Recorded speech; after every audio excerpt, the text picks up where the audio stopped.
once I get out on the road, it's like a little BMX. You know, it feels really stiff and strong, and it's pretty responsive. I don't like the tyres. even out on the road with a bit of raised road surface, it's still sketchy. If I got out of the saddle, the back wheel was skipping, and I was balanced. I was in the middle of the frame. So I think the tyres might be good in the dry, but in the wet they're terrible. The rest of the bike it feels really great. Like I could even it's small, but I could even ride that. I could take that on a ride, and I wouldn't feel any ill effects. I have to say, it was a lot of fun. I agree with Shane, it really feels like a bike you want to throw around and have a lot of fun on. I remember looking at Paolo Bettini in his Specialized days when he was winning world championships, and it was a very small bike, and made him look like, I always thought he would look like a pit bull terrier, and he just looked like a ball of muscle on a bike, and it's kind of how I felt. I like the narrow bars. I think that's a trend that we're seeing a lot of.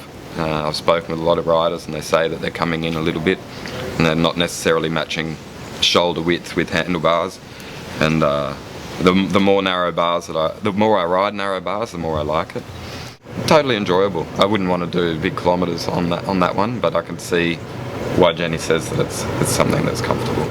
I'd be interested to see what the women's specific one, putting it straight up against like a Venge or another of the Specialized range. I think that's when the real test is going to be, and I think what we're talking about with this one being a design for a reason, then it needs to go head to head with like a man versus woman bike. That would be really an interesting test. So because Specialized claim that the construction of the S-Works Amira is the same as the top end tarmac. Right. That's the first time I've heard about a frame that actually is on par with a men's frame in the highest range of models that they design.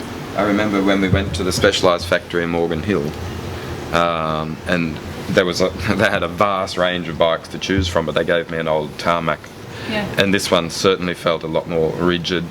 It didn't flop around so much. The old tarmac that I had in Morgan Hill, it was a nice enough bike to ride, but this one felt much snappier, much more like, a ball of muscle on a bike.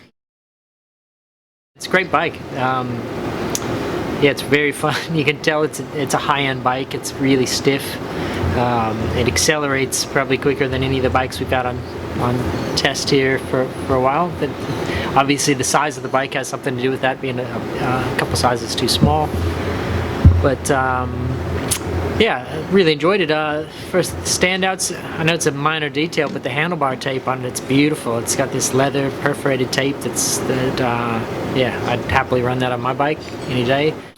It's my my second go on the red group set, and that bike, it clearly shifts way better than the other bike. The front shifting, I had some serious issues with my first test bike, where you could actually see the frame flexing below the front derailleur mount, and there was none of that on the Specialized. It was rock solid, and the shifting quality improved massively, even with the lighter, flexier titanium front derailleur cage.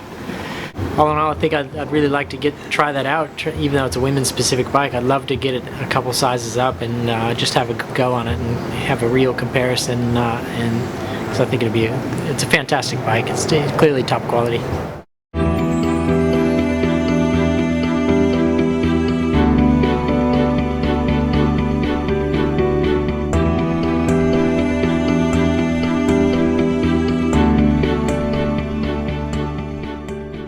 How did you like the saddle?